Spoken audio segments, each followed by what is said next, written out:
Voilà, je vous l'avais dit ce matin à l'enregistrement de Fascia Pierrot qu'on allait se retrouver aujourd'hui, enfin cet après-midi, après les décisions de la fédération et de sa commission de discipline par rapport aux incidents de PFC OL.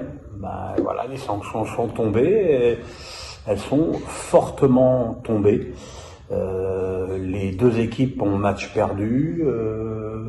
Les Lyonnais sont interdits de déplacement jusqu'à la fin de la saison sur toutes les compétitions. De toute façon, s'ils sont éliminés de la Coupe de France, il ne reste plus que le championnat. Alors, ils sont suspendus de la Coupe de France avec sursis. Je vais m'expliquer, je ne comprends pas bien s'ils sont éliminés là, comment ils peuvent être suspendus. Est-ce que c'est pour l'année prochaine? C'est pas très clair. Et le PFC prend 5 matchs à huis clos pour défaut d'organisation. Voilà. Alors, je vois que déjà les commentaires vont bon train, c'est un scandale pour les uns, pour les autres, des deux côtés. Le fait est que pour une fois, là, il y a des vraies sanctions, c'est pas des demi-mesures comme pour Nice-Marseille, Lens-Lille, Angers-Marseille, Marseille-PSG, Lyon-Marseille. Vous voyez, la liste est déjà bien longue, malheureusement. La commission de la Fédé, est-ce qu'elle a eu des ordres? Ça, on ne le saura jamais. Je le demanderai au président de Le Gret la prochaine fois que je le verrai. Mais voilà, là il y a eu des vraies sanctions. Alors là, on va évidemment avoir droit au bal des chouineurs. Olas et Ferracci vont certainement trouver qu'ils sont trop lourdement sanctionnés, les uns comme les autres. On peut aussi dire que ce sont les sportifs et les supporters normaux qui sont sanctionnés anormalement, c'est vrai. Mais à un moment donné, je veux bien, mais qu'est-ce qu'on fait? Qu'est-ce qu'on propose d'autre? Pour l'instant, dire que les sanctions nominatives sont évidemment les plus souhaitables, ok, mais pour l'instant, rien n'est organisé pour qu'on puisse identifier chaque personne qui rentre dans le stade. Il n'y a pas de carte d'identité, il n'y a pas de carte de supporter avec une photo. Puis de toute façon, si les mecs ils foutent des cagoules une fois dans la tribune, ils peuvent être identifiés comme ils veulent et qui bougent, ça me paraît assez compliqué.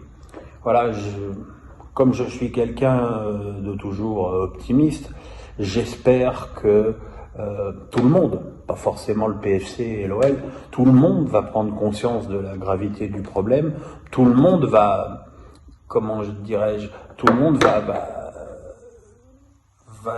parler d'une même voix, et c'est ça qui est terrible, et c'est aussi, à mon sens, la raison pour laquelle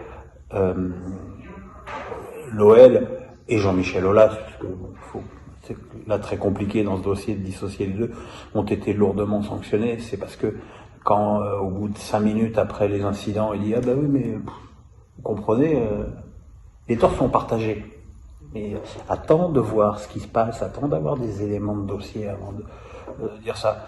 Voilà, puis la charge médiatique de Pierre Ferracci, qui a chargé l'OL en se dédouanant totalement des fautes d'organisation évidentes qu'il y avait. Alors peut-être qu'il n'avait pas été tenu au courant en amont des risques de ce match. Déjà, on ne sait même pas si ce match est finalement classé à haut risque ou pas. L'équipe dit oui, Ferracci dit non, il y en a forcément un des deux qui ment. Il faut aussi savoir que si le train des supporters lyonnais n'avait pas eu de retard, il y aurait déjà eu des bagarres à la gare de Lyon.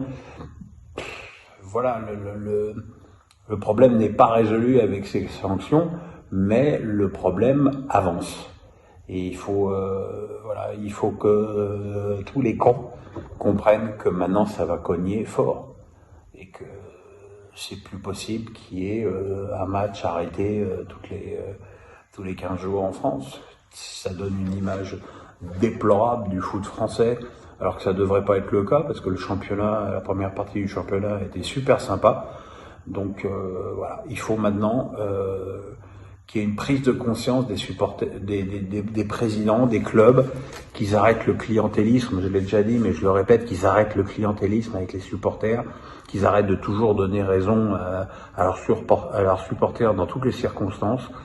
Il faut qu'il y ait une sévérité accrue de la part des clubs envers ceux qui viennent au stade, non pas pour supporter leur équipe chérie, mais juste pour foutre la merde. Voilà, c'est une petite parenthèse dans le face à Pierrot, mais bon, l'actualité prime.